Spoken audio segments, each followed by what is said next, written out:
sign. We're going to also do a little walk around campus and look at some of the native California conifers and gymnosperms that we have growing on campus. So I know Dr. Seuss asked some of you guys, I think, or probably all of you guys, that if you have your Plants and Trees and Shrubs of California book, we can use that. Also, I am going to tell you guys a couple things that you may want to update. If you bought your Trees and Shrubs of California book and you plan on taking it out to explore plants, this book was published in 2011, I believe. Some stuff has changed, right? 2001, oh yeah. Some stuff has changed in 24 years. So, what did I call that file?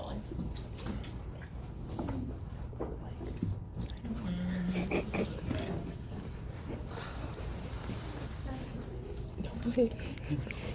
Was 21 years old. What months? Yeah. That was I might have saved it.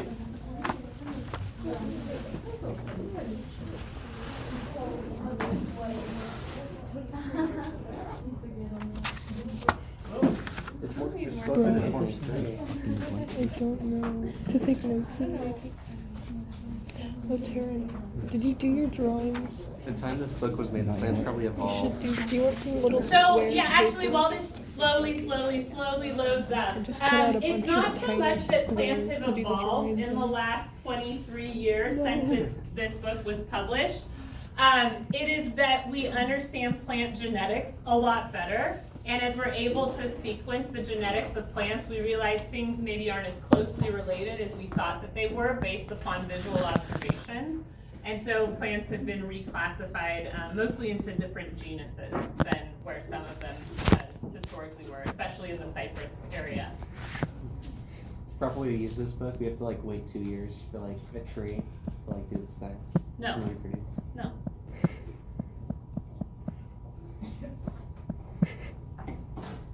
Okay. So is everyone prepared to do a little walking around campus? And then did Dr. Seuss tell you we'll probably wrap up around like It's 3:30, May. 3:45? I have a, there's gotta be another, back there, It would have been the funny. least helpful place, thank you.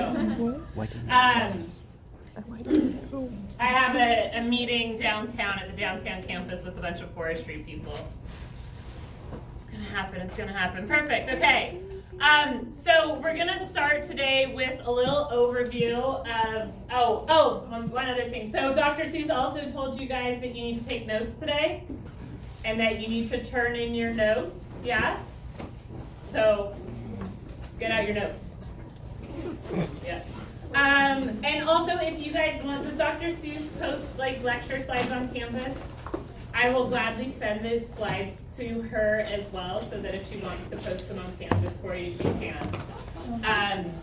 I'm also going to show you guys a couple websites today as we look at this, so that you can see a couple of my favorite online resources for looking at gymnosperms and California conifers. So, all right, ready? Everyone has their notes, ready to go? Okay.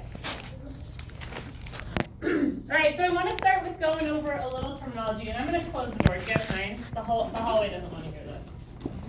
Okay.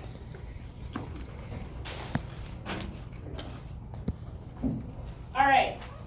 So you guys already told me that you were learning about gymnosperms, but there's also like this term like gymnosperms and conifers, right? There are all sorts of terms that get thrown around. But that term conifer is a Latin origin word that means cone bearing, right? So you already told me gymnosperm means naked seed, which I have up here as well. But when we talk about conifer, we're talking about trees and shrubs that have cones. So all conifers have their reproductive organs in separate cones.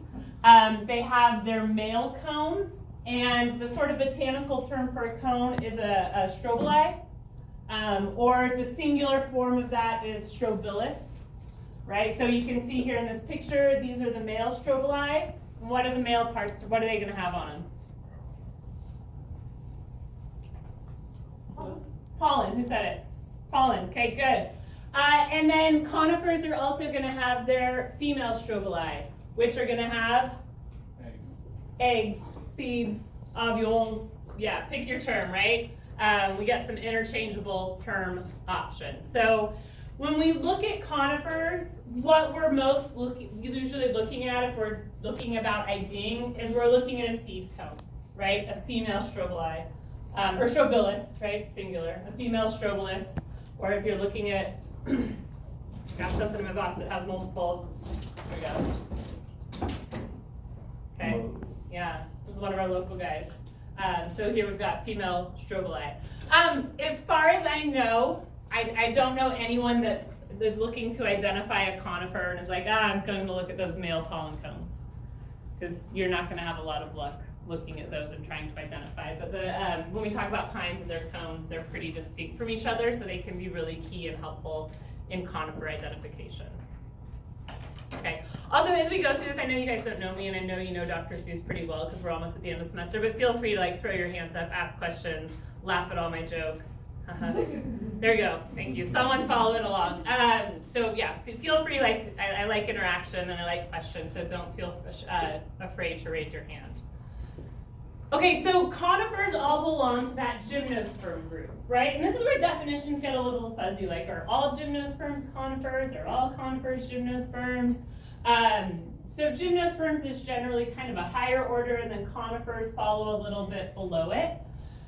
So conifers are all going to belong to that gymnosperm group of plants. And as you guys already told me, gymnosperm means naked seed. So as opposed to something that has their seeds held within a fruit, whether that fruit's an acorn, or have you guys gone over like different fruit types? Acorns, nuts, palms, peppos, drupes? No? Okay. Take plant ID next spring. So if you think about more like fleshy cones, right? Think about when you go to the store and you buy an apple, right? Or fruits, not fleshy cones. We do have fleshy cones, but an apple is the fruit, right? And that has the seeds inside of it. That's an angiosperm, where it's encased, that ovary gets encased inside a fruit. And so our gymnosperms are different because their seeds are not inside of that fruit, they're naked. And I'm gonna pass around a lot of cones today for you guys to look at. But I'm gonna start with passing around this guy. This is a gray pine cone. Gray pine is Pinus sabiniana. We have these growing all around Reading. Locally, lots of people call them digger pines, but digger is actually a derogatory term for indigenous people, so I like gray ghost or foothill pine to be more culturally appropriate. But as I pass this one around, I know it's going to take a while for it to get around the classroom, so you have to remember this by the time it gets to the back. I want you guys to look in and you can actually see the seeds in here, okay? You can actually look in between the scales of the cone. You see them? So pass it around, take a look. It's a heavy cone. You wouldn't want that one to fall on your head. Yeah. Oh, okay. We'll go and look at one when we walk around campus. So.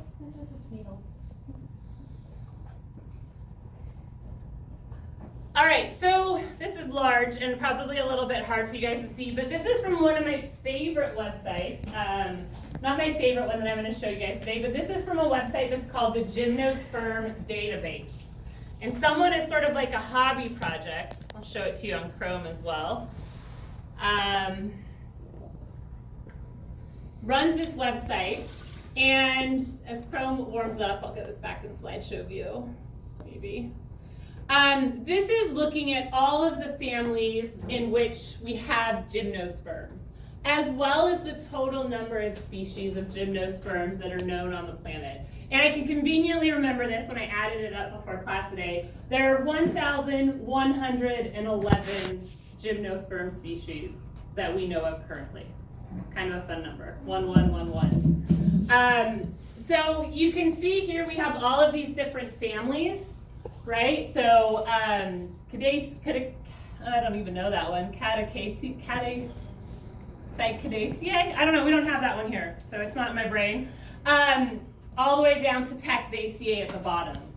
The three families that we're going to look at today, as we talk about the ones that you can find in California, are Ephederaceae, Pinaceae, Cupressaceae, and Taxaceae. And I'll have those coming up on a bigger slide. And then we'll also look at some of the genre that follow those. I also think it's interesting too, we've got a couple that are like lonely, you know, not very many number of species. This one I looked up, this is some Japanese fan pine, I think is what it was called. That's why it was clipped, because I was like, what is that? I've never heard of it. So that gymnosperm database is a really great website.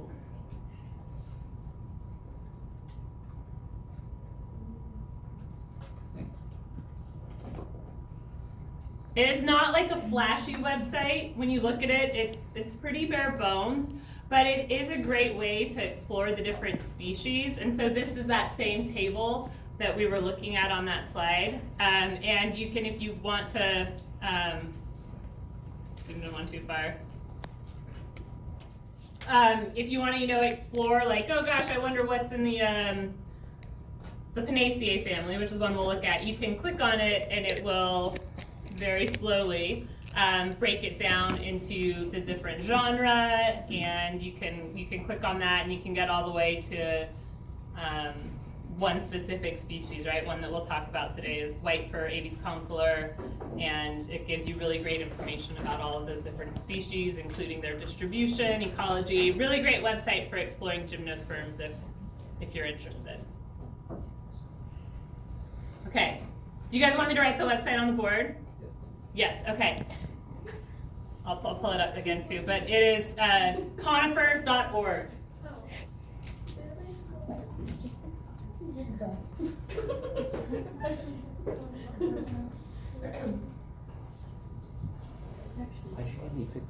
So you can waste lots of time because you're supposed to be studying for finals and preparing for final projects. You can throw it away now. Waste your time clicking on the gymnosperm database. Who's gonna do it? Anyone? Okay. You're more angiosperm? Yeah, I don't think there's an angiosperm database, sorry. Yeah. All right. Another thing to think about with conifers. So how many of you have heard conifers just referred to as evergreens? Yeah. Evergreen and conifer are not the same term. Hey, come on in. Let me get your name for the role really quickly. Who are you? I'm Ben. Ben. Gotcha. Gotcha. Yep.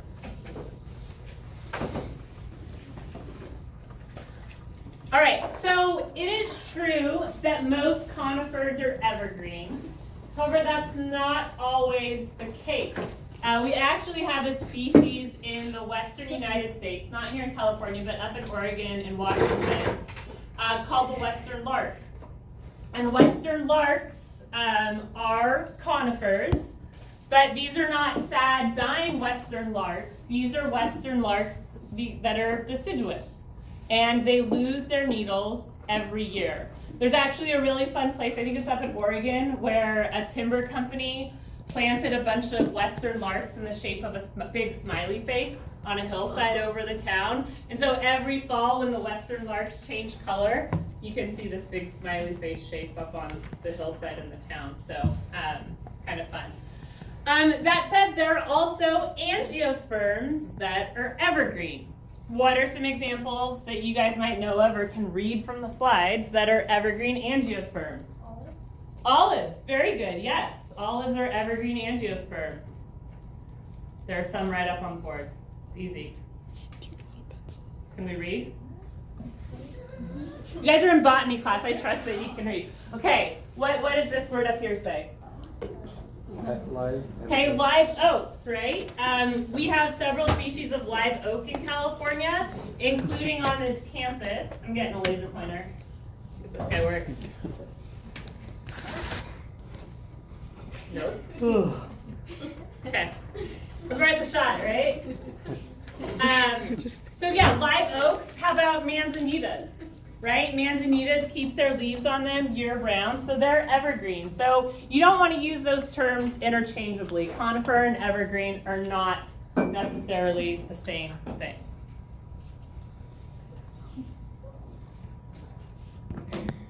Okay, so moving on to thinking more about the cones of them.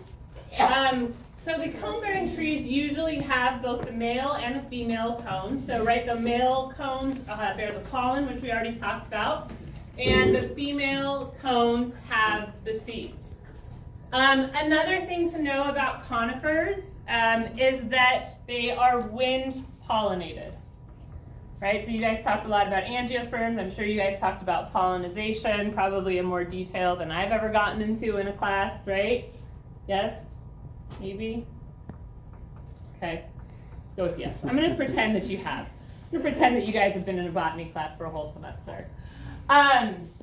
These guys are wind pollinated, right? So if you grab, and we might be able to see some as we walk around campus because they still have some of their pollen cones on them right now. If you grab them and shake them, that pollen all comes flying off, right? If you're parking your car around campus or up in the woods this time of year and it's covered in yellow dust, that's just pollen flying around. We also get the benefit down here that oaks are wind pollinated as well. So we get kind of a mixture of pollen, but these guys are all wind pollinated. And then the seeds then develop within the female cone. So that cone made it all the way around the classroom, yeah? Yes? Okay, everyone got to see the seeds inside of it? I'm going to come take it back because I don't want it to get mixed up with Dr. Seuss's beautiful cone collection here. Thank you.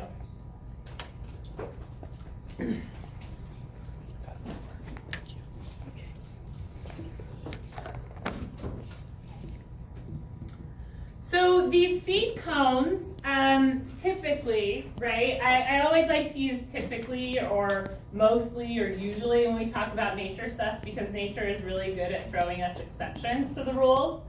But these seed cones typically mature on the tree over a period of 2 years. Sometimes 3 years, sometimes 1 year. There are always exceptions. But what you look at when you look at the cone is this is basically a structure to prevent or to protect, the seeds as they develop and mature. Because there are lots of things, especially in a forest setting, that these are a really great food source, right? They're just like nuts. They're high in fat, they're high in protein. Those are both really good things for critters to eat. So when you look at the cone, these hard woody structures here in the middle are called the scales of the cone. And I have a picture of this to show you on the next slide too if you're more of a visual person. So we've got our scales, the hard woody structures. And then inside of the scales, you have bracts that are kind of deep down on the inside. And then you have sort of the central axis that those all form around running through the middle of the cone, right? The sort of central point that they're all attached to. When you look at a cone, so if I look at, set mine down, grab a different one. So here's like a western white pine cone. Here's a Jeffrey pine cone. If you look at any of these, they all kind of have those same structures, but they can be a little different from conifer species to conifer species. So at the end of the scale is like a bump, right? And that bump is called the umbo. This word right here, U-M-B-O, the umbo. Sometimes if it's a new cone, like this one is like an immature, probably gray pine cone, they're all closed up and those umbos are all pointing up, but then as it opens up, those are going to sort of peel back. And those umbos, sometimes they have a little prickle on the end of them, and that means they call that armed, and sometimes they don't. So like this western white pine, no prickles, you could throw this at someone, it wouldn't do too much damage. You guys fall asleep? Can I resort to that? No? Laughing on my jokes. Okay. Like, threats of violence. No, we didn't sign up for this. But if you look at like this Jeffrey pine, you can see that those armed prickles at the bottom. That's just string. Yeah, no, that's just some random string on it. But you can kind of see those prickles on the bottom, right? That's what we're talking about. We're talking about an armed umbo. That can be important in identification. You see this one has none. That one's pretty prickly. You guys want me to pass this one around? You guys all want to see it? Just pass it around. That's a Jeffrey pine. Where's the umbo on this? The flat end part on the end, and then the little prickle. Oh. Right there. Yep. Okay. It's a little bit harder to see on these white pines or soft pines, but they have them as well. And then the seeds, like you guys saw in the one that are round, they occur at the base of the cone scale, and they can either have wings on them. So wings you guys have seen, right? At some point you probably played with some maple seeds on a playground and like little helicopters, right? Where you throw them up and they go whoo, down. If they have wings on them, they'll do that same thing, but you can also have seeds that are wingless as well. And so what that looks like in a really rudimentary sketch and drawing is this. So there are all those same structures, the central axis that it's connected to, the woody scales, the scale tips where the umbos are, the bracts. So there's a little visual on it. And then, in addition to that, just to kind of give you a visual of what it looks like when they're maturing, so here's a closed cone that somebody sliced in half and took an x-ray of. I don't know how they got an MRI. But you can see that central axis and then the ovules that are going to develop inside of the cone to allow the tree to reproduce. And they make a lot of seed, right? You can imagine if you see a tree and it has all these cones on it, each cone having, 50, 100 seeds in them, that's a lot of seeds, but a lot of those are just going to get eaten and never going to make it into a full mature tree. It's kind of a premise of natural selection that things overproduce. All right, we still doing good? Could you go back a slide to Yeah. the diagram? This one? One after This one? No. That one. That one. Okay. Do you have a question or just want I just wanted to see where everything was. Mm-hmm.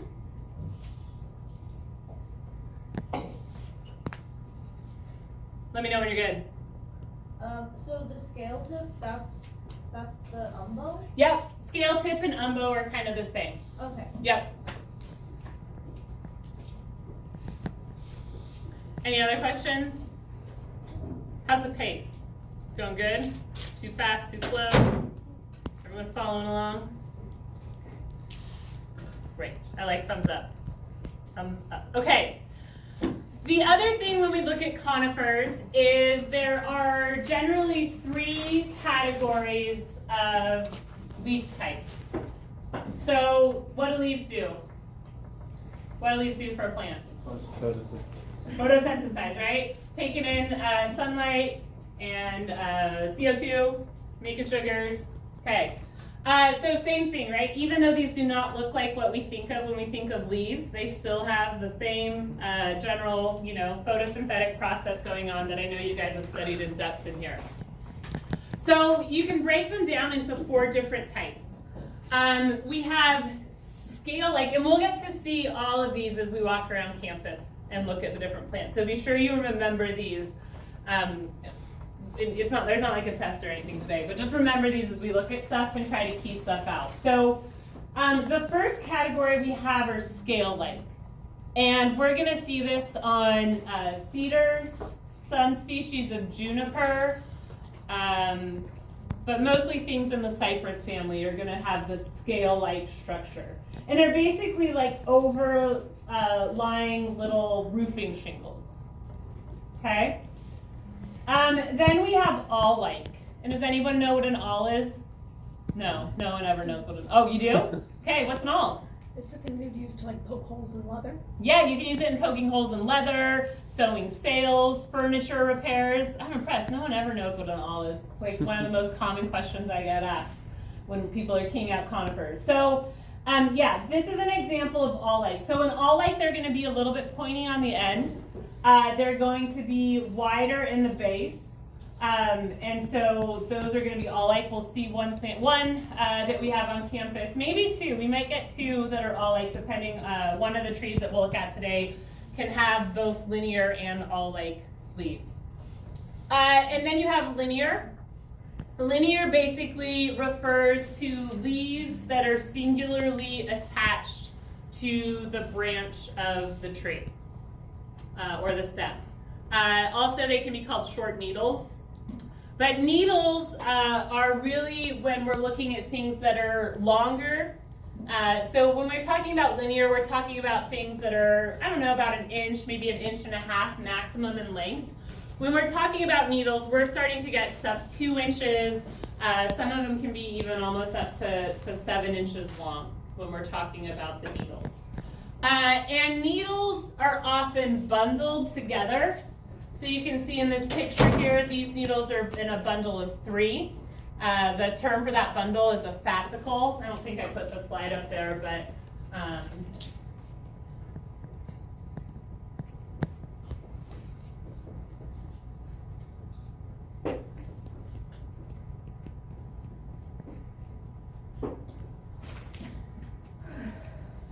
so a fascicle is the term for sort of this bundle of needles. And the number of needles per bundle is really important when we're identifying species. That's usually, if you're looking at something, you're like, it has needles, first thing you're going to want to do is count how many needles there are per bundle. Bless you. Thank you. All right. Any questions on this? Yes? So the needles are individual leaves, they're just bundled together? So like, are they leaves or leaflets? That's a really good question. I don't know. I've never thought about that before. What was the question? If they're bundled together, would it be considered a leaf or a leaflet? And it might not be either, right? Because they're not broadleaves. But that's a really good question. If a bundle of needles is considered one leaf or multiple leaves. I'm on team 1. I'm on team multiple, I think, at my gut. But I don't know. That's a great question. It's good critical thinking. I like it. The poll. I'm gonna make myself a note to look You that hear up. Josh, Yes. and everyone just goes the other way. What are the common numbers of like how many leaves can have? We're gonna go over that in a second. Yeah. 5, 3, 2, or 1. Yeah, 5, 3, 2, or 1. But is a needle bundle? I'm gonna phone a botanist or a plant ID person.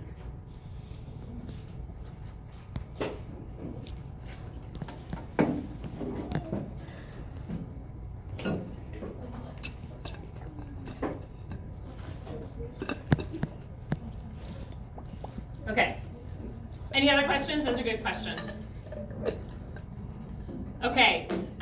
So here are some other examples, some visuals of that. So what would you call this one right here? Scale. Good. How about this one? Scale. Good. This one? All. This one here would be needles. This one here is awls. Yeah, so needles, awls, I'm sorry, linear. Even I mess it up. Short, because linear also says short needle, right? Linear, awls, linear as well. Wait, that big one, the big one is linear? Yes. Oh. Wait. Yes, linear. Yes. Thank you, sorry. Linear, linear, scale, scale, all. Okay. There's nothing needle-like on here. There is a needle-like here. Needles. So are linear, not only are they shorter, but they're wider, needle-wise? Not necessarily. No, because I can think of some species where they're actually at least as thin, if not thinner than these. So I don't think the width makes a difference on if it's classified as a needle or linear. Yeah, that's a great question. The length, really? Yeah. Anyone know, I know some of you should know, anyone know what this white is on the underside? This is the underside of this species. Destiny. Thinking on Destiny and Casey. Starts with an S. Oh, that's part of it. Stomatal. No, it's a good guess. That's a good guess. Stomatal bloom. It's called stomatal bloom. It is kind of like a waxy coating to prevent loss of water when they transpire. Can you spell that? Yeah. Stomato with an L on the end? But listen, I want to spell it right. Stomato with an L. I don't care. I want to make sure. And is that only found on linear or all leaf close? You're mostly it's gonna be most predominant on linear, but sometimes you can actually see you can see it on some of the scale stuff too, actually. Yeah, actually quite a few scale species you can see it on as well. I haven't noticed it on all, and I don't think you'll observe it on any of the needle legs. Yes? So is it only on the underside, or will it ever be found on both sides? It can be found on both sides. Okay. Yep. And sometimes that's, if you're keying out something, it might ask you, I think one of these keys, I think the ones for furs, asks about somatal bloom. Yes? Do the scale ones have an underside? Sometimes. Sometimes they're round. Like if you took a cross section of some of the scales, they'll be round. Sometimes they're flatter. So if it's flatter, then there's maybe more of a side that's facing down, but they don't really look different from side to side. Yeah.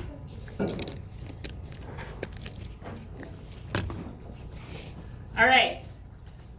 So here's the other thing about these conifers that can be a little tricky. When we think of a cone, we think of something like this, right? Right? We think of something that's woody. We think of something that's maybe egg to oval to a round shape. Female cones for conifers come in a variety of shapes, sizes, and textures. And these can be often a really good first place if you're trying to identify a conifer, is if you can find the female cone. It's a great place to start with identification. But you can see that we have things that are basically like fleshy berries. These are going to be observable on juniper species. This is common juniper here. I don't know what species of juniper is in that picture. Is it a pinion? What? Is it a pinion? Pinion? No, there's not a pinion here. I do have a pinion cone that I can show you guys later. I grabbed one because I didn't know if Seuss would have one. But yeah, this is a common juniper. This is either Western Utah variety species of junipers. So those ones are berry-like. This red one up here is called an aril.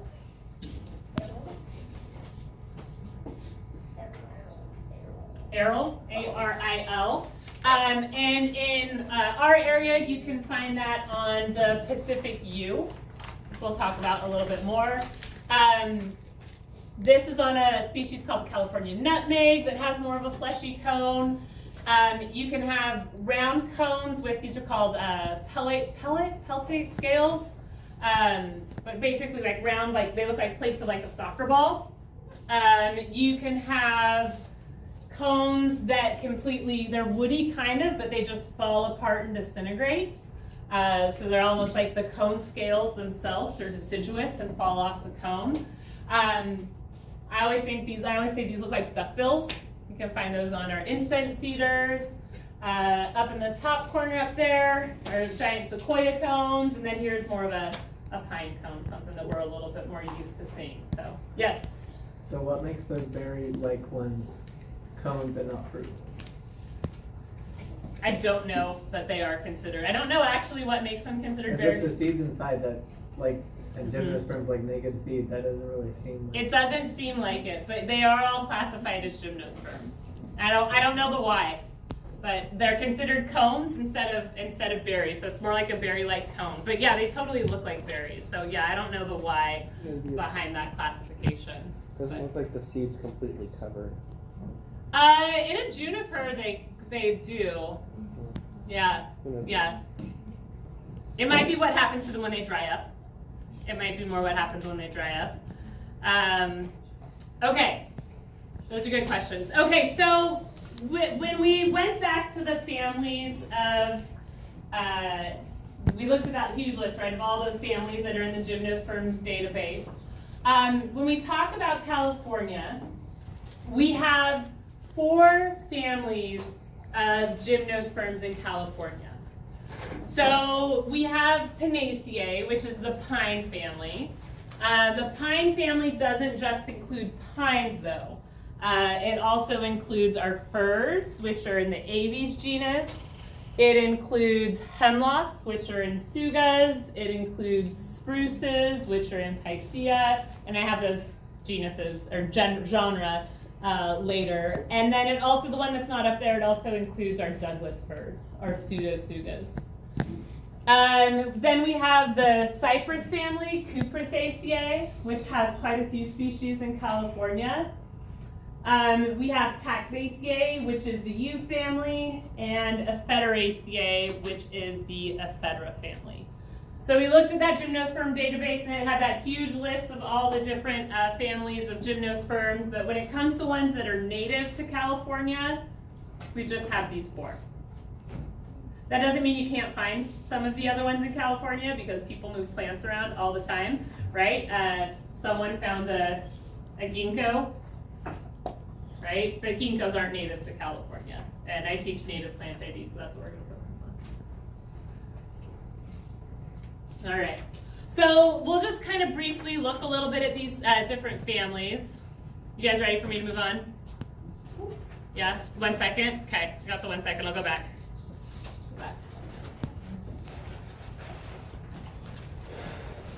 Hi, Chris. How are you doing? Good. Pretending to teach botany today. I'm pretending to teach botany today. Yeah. Yeah. I heard you're evergreen person. Yeah. Yeah. Good time. Mm-hmm. If are you gonna go for a walk and We are. leave stuff in here? Do you guys want to leave stuff in here? Your bags, stuff. Your bags and stuff? Yeah. Okay. Okay. Got it. Then you come in. Perfect. Yeah. All right. We good to move on now? Give you a little. Okay. All right. We looked at this already. So those are those families again, just to give you an idea of the families that we're going to be talking about. Okay. So I'm going to start with the pines because pines. I like pines. That's why we're starting with pines. We're going to go out of alphabetical order. So in California, we have 18 native species of pines. And there are also, if we include the subspecies, right, then that's going to bump us up to 24 different varieties of pine in California, which is a lot, right? I think that's a lot. So when I like to look, so Gymnosperm database is a good place for looking at gymnosperms worldwide. But when I like to, this is probably going to bring up Microsoft Edge or something old. When I like to look at native plants, my favorite website is CalFlora. Have you guys looked at CalFlora in here at all before? Yes? No? I'm seeing yeses and nos. I'm very confused. Raise your hand if you have looked at CalFlora in this class. In this class. Interesting. She pulls up Okay. stuff all the time. She hasn't made us do it, I guess. Maybe it was Made an us optional look, thing. Maybe it was an she optional pulled it up thing. to look at Maybe some of you did some, the homework and flowers some of you towards the didn't. beginning. Yeah. Oh, okay. There are wildflowers on CalFlora too. It's not just conifers. So CalFlora is a wonderful database for all plants in California.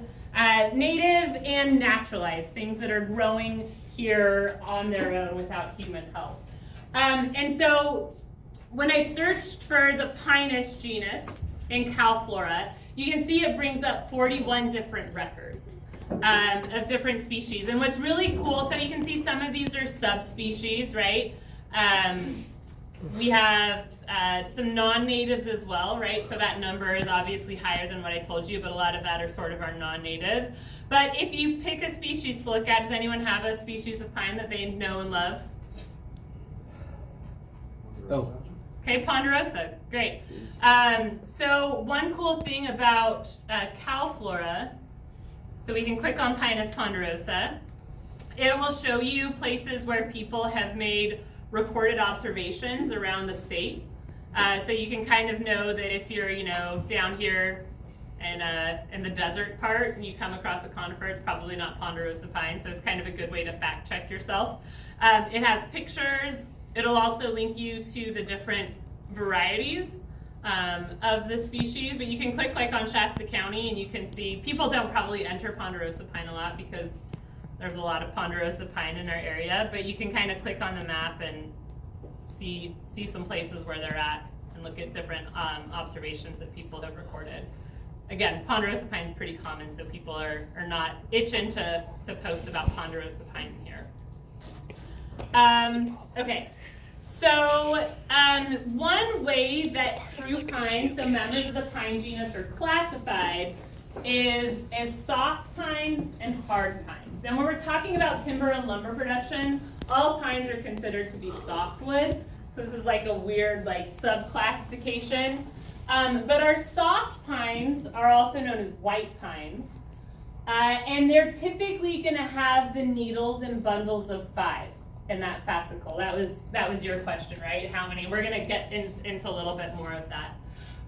The other thing about those pines, and I'll show you a list of them, is they're usually in California. They tend to be our higher elevation, more cold tolerant pine species. And then we have our hard or our yellow pines. These guys have 2 to 3 needles per bundle. The pines usually have a dorsal umbo. Dorsal means back. So like when we look at this sugar pine cone as opposed to this coulter pine cone, these have a terminal umbo because it's not facing out towards you, and these have a dorsal umbo because it looks like the scale has a back to it. Does that make sense? My native plant ID class always struggles with dorsal and terminal umbo. It's a hard concept to wrap your head around. So this guy is a classic white pine cone, right? It doesn't have the dorsal umbo. Usually it's not armed, so it doesn't have pricks. Lots of times our yellow or hard ones all are going to have an armored umbo. So you can kind of sometimes look at the cone and let you know which group you're in if you're able to maybe find a cone but not a bundle or fascicle of the needles. Okay. Don't worry about it. I don't even know what some of these terms in here mean. I'd have to look them up. So there's kind of pictures to show. This is also a fun term, peduncle. It's fun to say. It's the stalk that attaches the cone to the tree. Good to move on? Okay. So I just have lists of the cones or of the pines just so that you can get an idea of sort of what the diversity is like in California. So these are the white pines or 5-needle pines that we have in California. White bark pine is actually it's a threatened endangered species. It's sort of a victim of climate change because it lives at such high elevations. As temperatures warm up, it's kind of losing its range. Also, all of these white pines are susceptible to a fungal disease called white pine blister rust, which is another thing that has hurt their populations. Foxtail pine is another high elevation pine species. Same thing with western white pine, Pinus monticola. Intermountain bristlecone pine, that's the longest living thing on earth, right? Those high elevation pines that you can find in the southern Sierras and eastern mountains of Nevada.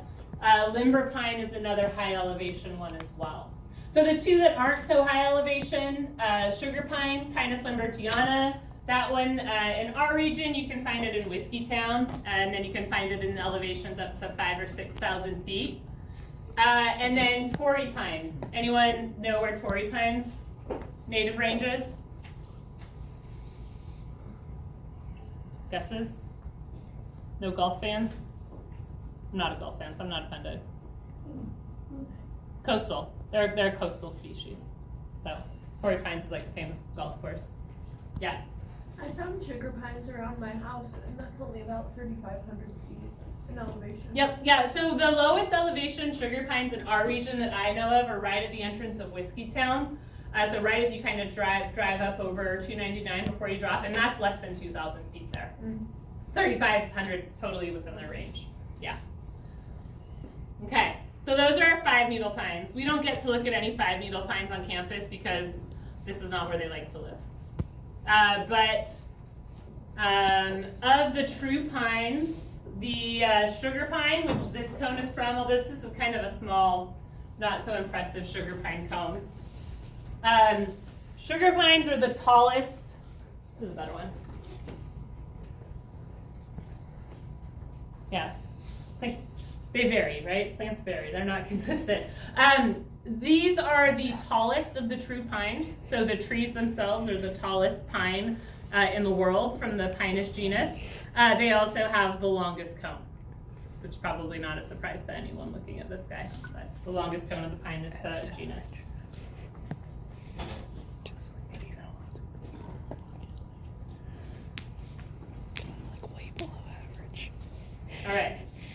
then this is like a western white pine.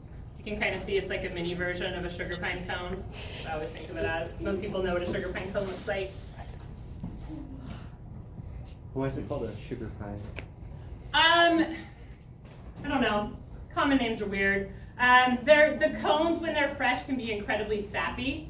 So it almost looks like sometimes the cones look kind of like they have like frosting or a glaze on them. So I've kind of assumed that that's where it's come from, but that's an assumption. And then our three-needle pines. So three-needle pines that we have around here, as we have knobcone pine, Pinus attenuata, ponderosa pine. We actually have some of these on campus. We'll see if we make it to one or not. And the Reading area one that we have the most of is that gray ghost or foothill pine, which I showed you guys the cone first and passed around Pinus sabiniana. Coastally, we have Monterey pine, Pinus radiata. This one's actually a really important timber species, but not in the United States, but they grow this in South America and in New Zealand as a timber species. And then Jeffrey pine is found at higher elevations. Around here, it's usually over 6,000 feet. And Coulter pine is it's not the tallest, longest cone, but it is the most dense cone.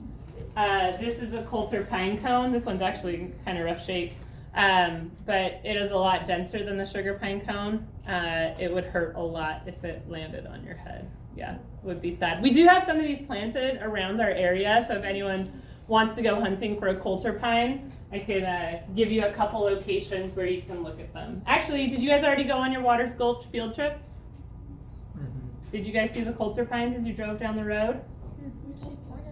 She pointed them out to you? Okay. Yeah, that's the closest place to town where Coulter pines are planted. All right, and then we have two-needle pines. So we have our species of Pinus contorta. So we have two subspecies, lodgepole pine that's found up in high elevations, and beech pine, which is found, where do you think? Take a guess. The beach, yes, it's a coastal. And bishop pine is also another coastal species as well. And then we have our pinions, and I tossed one in here. It's right on top. This is a pinion pine cone from a single-leaf pinion, Pinus monophylla. Something small. Yeah, small. But really important species. It was really important to indigenous people, and it's more in like the desert ecosystems, but the seeds were really, really important food source for indigenous people. It also has a really co-evolutionary symbiotic relationship with some of the birds in that region, so it's a pretty important species in the places where it grows. How tall would the trees get? They're short. They're desert, so their desert ones are 6 to 10 feet. They're not very big. Okay, that's it for pines. Yeah. Okay, pines. Do you guys need a break? No. People falling asleep? Ready to keep She's going? nowhere Okay. as bad as. All right, moving on through the rest of the pine family, we have our abies. Abies are our true firs. Notice the spelling of fir. F-I-R, not F-U-R. Pet peeve. So abies are our true firs. Some of the distinguishing characteristics of members of the abies genus is that they have erect cones. So if you look at an abies, you will see the cones standing up as opposed to the pines, which often have cones hanging down. They have those deciduous scales, which is the reason that there's not an abies cone in here to pass around, because the cones fall apart as they age. These all have linear or short needles that are attached singly. They don't have stalks. When we talk about some other species, their needles are attached on stalks. And then the lower branches are often sort of shade flattened. We don't have any abies growing on campus that I'm aware of, but I don't have like a table for looking at all of the species of abies. But does anybody in here get a silver tip Christmas tree? Oh. Okay, no? What? If you get one? Oh, no, I have a fake one. Oh, you have a fake one? Yeah. Silver tip? Yeah. Yeah, silver tips are a red fur, Aves magnifica. And so in Calflora, if you pull up the Aves genus, it brings up 11 different species. From the lovely fir, I've never seen or encountered a Santa Lucia fir, but we have a lot of white fir in our region, grand fir on the coast, subalpine fir at higher elevations. We have red fir around here at higher elevations. This was a new one when I looked earlier today. I've never heard of this one before, and the fact that it has no pictures and 2 observations makes me think it's a recently discovered or added on variety. Critchfieldii, and the noble fir. So those are the fir species that we have around here. Oh, that guy. What happened? Oh shoot. Lost PowerPoint. Hang on. It was a good man. I don't know what. It was a good lesson. Okay. Yeah, we're almost done with All right. Next genus in the Pinaceae family is Picea, which are our spruces. And I don't think I grabbed a spruce cone. Let's see if there's one over here on the wall. Oh, there is a fir cone. Here's spruce cones. I'm gonna pass these guys around. I'll pass 2 around. That way, I'll start one in the back. So we don't have a lot of spruces in California. They're thank you. Yes, with my string. But as you see those cones around, you're going to notice that the scales on the cones are very papery and soft. These are another one that are going to have the linear short needle leaves. And while the Aves asked about whether or not the pegs were attached, or the needles were attached on pegs, they're not. But with spruces, you can see in this picture, see these little woody pegs? Those are actually hard, woody structures. So when the needles all fall off of this, it's an incredibly bumpy stick. So the species of spruce that we have in California, that's a non-native species. We have the Brewer spruce, and the Engelmann spruce, and the Sitka spruce. So 3 species of spruces that you can find in California. Yes? Can we go back to Aves for like a second or 2? Yes.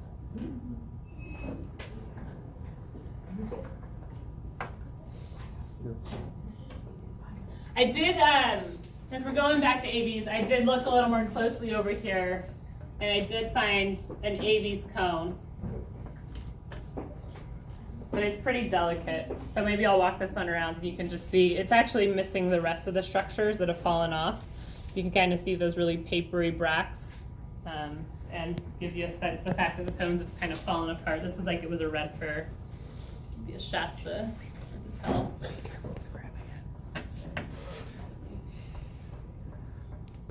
Actually has some of the seeds in there too. I said, be careful of grabbing it. I grabbed it too hard. I'll come around that side with the Aves cone. I think it's red fir. Is it like plates stacked on top of each other? Yeah, these are the scales, and then these are so the seeds are right in there, and then this little papery structure is the seed, the wing on the seed. Excuse me. Yeah.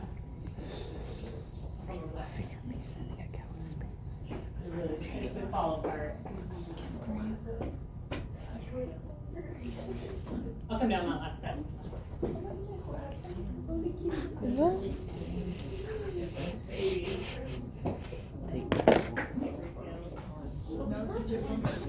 No. Do you want a tomato? No. It's perfectly fine. It actually is perfectly fine. No, I believe you. It just I feel like that's just a sliced tomato. It's like a gift, just really random. And it's like one slice.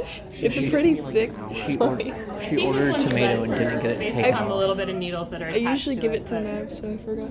You can give it to Maverick when you see him again, Janie. It's like, Alright, last but not least. I like that. what did he say? I could give it to Matt when I see him again. Yeah, I think Maverick would love a moldy tomato. Hey, I'll see you tomorrow. Alright. Won't be Matt. You should take it to him. Did you guys get what you needed on those spruces? You should wrap it in wrapping paper. Okay. Then we have the pseudo-suga. Pseudo-sugas are our Douglas firs. The Douglas fir that gets the most attention is just called Douglas fir, but there are actually 3 species of pseudo-suga that you can find in California. So our pseudo-sugas, what's the mean of something pseudo? False. False. And does anyone know what suga is? Hemlock. Yeah. So pseudo-suga actually translates into false hemlock. So I love this. Their scientific name is false hemlock, and then their common name has fir in it. And they're none of those, right? They're not a hemlock, they're not a fir. They're a Douglas fir. They're their own thing. Their pine cones are going to be pendant, hanging downwards. They're woody. The persistent cones means that they hang on to the tree for a long time until they release their seeds. And then what's unique about Douglas fir cones is that the bract on it is, it's this 3-toothed protruding bract. And I like to tell people if I'm teaching them how to identify Douglas fir, it looks like a mouse climbed into the cone and its back legs and tail are sticking out. Right, so here it's 2 back legs and its tail, and it's been stuck in a mousetrap cone. It looks like a stingray. So these guys are gonna have single needles. What? Oh, okay. I don't dabble in edible plants. People that take native plants with me know this. I just I don't want to tell a student something and then they get it wrong, and then they're like, you know. That's on them. Right? Yeah, those mushrooms. I definitely don't dabble in mushrooms. But I do like the If they saying get that it you wrong, can eat that's any on plant them. once. Don't dabble in mushrooms. Right? Like any plant's edible one time. So. What? Okay. And then our last group in the pine family are our sugas or our hemlocks. They're going to have pendant cones. They're also woody and persistent. And I saw some hemlock cones over here. These 2. Pass one around in the front and start one in the back. And there are only 2 species of suga in California. This picture here is showing our mountain hemlock, which is, I'm going to get them mixed up. One Tsuga mertensiana and one Tsuga heterophylla. I think mertensiana is the high elevation species, and then Tsuga heterophylla is the western hemlock, which you can find in coastal forests. And one of the things that is really common in identifying if you see a full hemlock tree is they have what's called a droopy leader. So the leader is the top part of the tree that is reaching up towards the sky. And when it sort of flops over and isn't going straight, like in a Dr. Seuss book or something like that, then that's called a droopy leader. So hemlocks all have droopy leaders. We actually have a non-native conifer that I don't know what it is outside of this building that has a droopy leader. They're not native. I often I don't know. It's not native. I leave it at that. Okay, we're almost through the slides. Okay, Cupressaceae and our cypress family. Okay. So in the cypress family, I have the 6 different genera that you can find in California. So we have Calicedrus, which is our incense cedar, which is, we only have one variety of those in California. And then this is where the Trees and Shrubs of California book is no longer correct. We now have our own genus of cypress that is found in California, which is Hesperocyparis. And so if you look in your Trees and Shrubs book in the cypress section, it has Shamaeocyparis for the white cedars. It also has things that are in the Cupressus genus, and those have been determined to be genetically different enough that now the things that are cypress as part of their name, their common name, which are Monterey cypress, Tecate cypress, McNabb cypress, what are the other ones that are in here? They're all now in this genus called Hesperocyparis. And the CalFlora page for Hesperocyparis, you can see we've got 13 different records. So Santa Cruz cypress, Baker cypress, and a lot of these are rare, as you notice. They're saying a lot of these are rare native species. The McNabb cypress is one that grows around here. I actually have a sample of it that I grabbed. This is a whole specimen. It's a little delicate. If it breaks apart, no worries. It's not mounted, so it's not really the best for handing around. But that's a McNabb cypress that we have in our region. Pite cypress, pygmy cypress, sargent cypress, and Cuyamaca cypress. So these are all going to have that scale-like foliage. And then we have our junipers, which is Juniperus. And we have the California juniper for native ones, the common juniper, which is like a prostrate, low-lying shrub.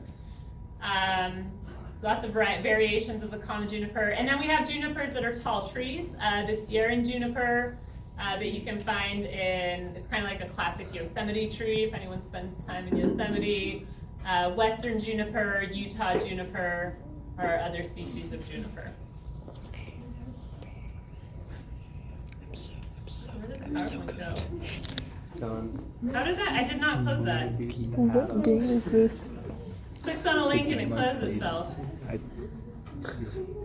You have like 15 PowerPoint presentations open in the background. Yeah, I don't have any open. I don't know what's, this computer's lived a better life. Okay.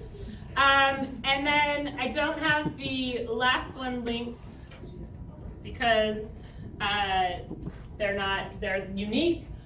So we have the sequoia, which includes our coast redwood, which is Sequoia sempervirens. And we have sequoia dendron, which includes Sequoia dendron giganteum, the giant sequoia. And then thuya. And in thuya, what we have is we have western red cedar, which is a coastal species, and I personally think one of the prettiest species of trees that we have. It's a really, really beautiful tree. Fun fact too, does anyone know, it's up here, does anyone know what California state tree is? Redwood, right? Maybe something super like pine. Okay, how many of you think it's so I'll give you two options, redwood or sequoia. How many of you think it's a coast redwood? How many of you think it's a giant sequoia? It's a trick question. It's both. It's both. Another name, so, scientific names are lovely because there's only one, but another name for the giant sequoia is the Sierra redwood. So when the California legislator, I don't know what year they did it, but when they decided to pick the state tree for California, they said it's the redwood. They didn't say it was Sequoia sempervirens or Sequoia dendron giganteum. So technically, both species are our state tree. So we have two species of state tree. Oh, yeah. Okay. The other one that's not up here that I'll show you guys on CalFlora really quickly that we do have is ephedra.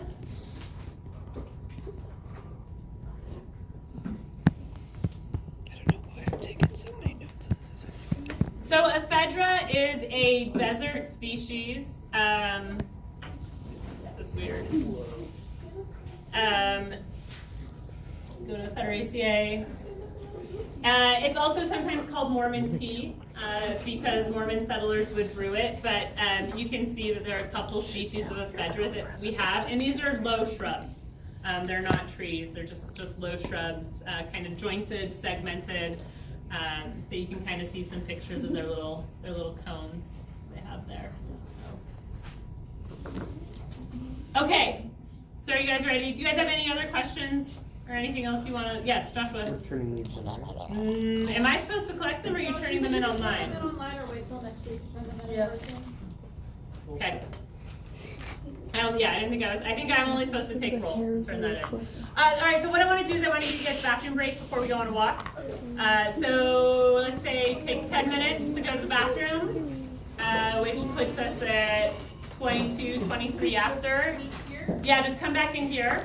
and then we'll go for a walk. Yes. And normally we don't get Yes. a break until 3. Which one do you want? This last one. Okay. Yeah, we thought that we just weren't having a break. Well, no, you really had a break. This lecture would have taken Professor Sue's like 3 weeks. Got to wake up super Yeah, I early. guess it. And I woke up and I'm like, I'm just gonna take my time doing it. Where'd I put So I ate nowhere. Where's nowhere? I don't know. Wait, it's called nowhere. No one knows.